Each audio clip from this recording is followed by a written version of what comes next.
Hello friends, എല്ലാവർക്കും എൻ്റെ പുതിയൊരു വീഡിയോയിലേക്ക് സ്വാഗതം.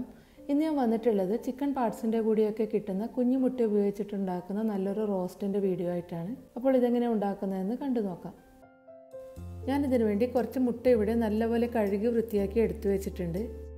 ഇനി ഒരു പാനിൽ 2.5 ടേബിൾ സ്പൂൺ വെളിച്ചെണ്ണ ഒഴിച്ച് ചൂടാകുമ്പോൾ അതിലേക്ക് ഒരു വലിയ സവാള അരിഞ്ഞതിട്ട് ഒരു 3-4 മിനിറ്റ് ഒന്ന് വഴറ്റിയെടുക്കാം. സവാള ചെറുതായിട്ട് വഴന്നു വരുന്ന സമയത്തിലേക്ക് 1 ടേബിൾ സ്പൂൺ ഇഞ്ചി വെളുത്തുള്ളി ചതച്ചതും ഒരു തക്കാളി അരിഞ്ഞതും കൂടി ചേർത്ത് നല്ലപോലെ ഒന്ന് ഇളക്കി യോജിപ്പിച്ച് കൊടുക്കാം. പിന്നെ ഇതിലേക്ക് 1 ടേബിൾ സ്പൂൺ മല്ലിപ്പൊടി, 1 ടീസ്പൂൺ മഞ്ഞൾപ്പൊടി, 2 ടീസ്പൂൺ മുളക് പൊടിയും കൂടി ചേർത്ത് അതിൻ്റെ പച്ചമണം മാറുന്നത് വരെ ഒന്ന് വഴറ്റിയെടുക്കാം. മസാല ഇപ്പോൾ നല്ലപോലെ വഴന്നു വന്നിട്ടുണ്ട്. ഇനി ഇതിലേക്ക് കഴുകി വൃത്തിയാക്കി വെച്ചിരിക്കുന്ന മുട്ട കൂടി ചേർത്ത് കൊടുക്കാം. പിന്നെ ആവശ്യത്തിനുള്ള ഉപ്പും കൂടി ചേർത്ത് ഒരു 3-4 മിനിറ്റ് നന്നായിട്ടൊന്ന് വഴറ്റിയെടുക്കാം. പിന്നെ ഞാനിതിൽ കുറച്ച് വെള്ളം ഒഴിച്ചിട്ടാണ് വേവിക്കാൻ പോകുന്നത്. ഇപ്പോൾ മുട്ട മാത്രമേ ഉള്ളൂ എങ്കിൽ വെള്ളം ഒഴിച്ച് വേവിക്കേണ്ട ആവശ്യമൊന്നുമില്ല. ഇതുപോലെ ആദ്യം വഴറ്റിയതിന് ശേഷം പിന്നെ അടച്ച് വെച്ച് ചെറിയ തീയിൽ ഒരു 10-12 മിനിറ്റ് ഒന്ന് കുക്ക് ചെയ്തെടുത്താൽ മാത്രം മതിയാവും.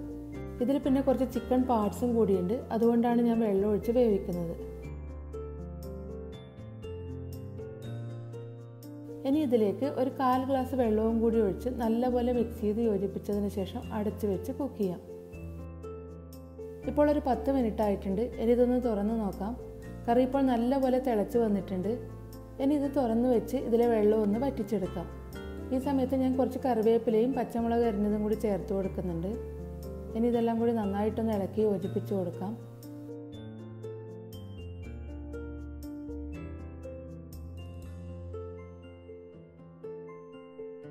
ഇപ്പോൾ ഇതിലെ ഗ്രേവിയൊക്കെ ചെറുതായിട്ട് വറ്റി വരാൻ തുടങ്ങിയിട്ടുണ്ട്. ഈ സമയം ഇതിലേക്ക് 1.5 ടീസ്പൂൺ കുരുമുളക് പൊടി കൂടി ചേർത്ത് കൊടുക്കാം. ഇത് നല്ല സ്പൈസി ആയിട്ടുള്ളൊരു റോസ്റ്റാണ്. പിന്നെ ഞാൻ എല്ലാ വീഡിയോയിലും പറയുന്നത് പോലെ കുരുമുളക് പൊടിയും മുളക് പൊടിയൊക്കെ ചേർക്കുന്ന സമയത്ത് എപ്പോഴും നിങ്ങളുടെ എരിവ് നോക്കിയിട്ട് വേണം ചേർത്ത് കൊടുക്കാൻ.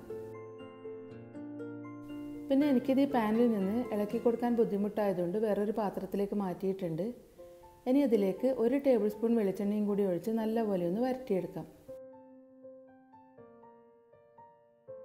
ഇപ്പോൾ ഇത് നന്നായിട്ട് ഡ്രൈ ആയി വരാൻ തുടങ്ങിയിട്ടുണ്ട്. ഇനി ഇതിലേക്ക് ഒരു 1/2 ടീസ്പൂൺ ഗരം മസാല പൊടിയും കൂടി ചേർത്ത് 1-2 മിനിറ്റ് കൂടി ഒന്ന് വരട്ടിയെടുക്കാം. പിന്നെ നമ്മൾക്ക് ഈ കറി വേണമെങ്കിൽ ഇത്ര ഡ്രൈ ആക്കാതെ കുറച്ച് ഗ്രേവിയോട് കൂടിയിട്ടും ഉണ്ടാക്കാവുന്നതാണ്.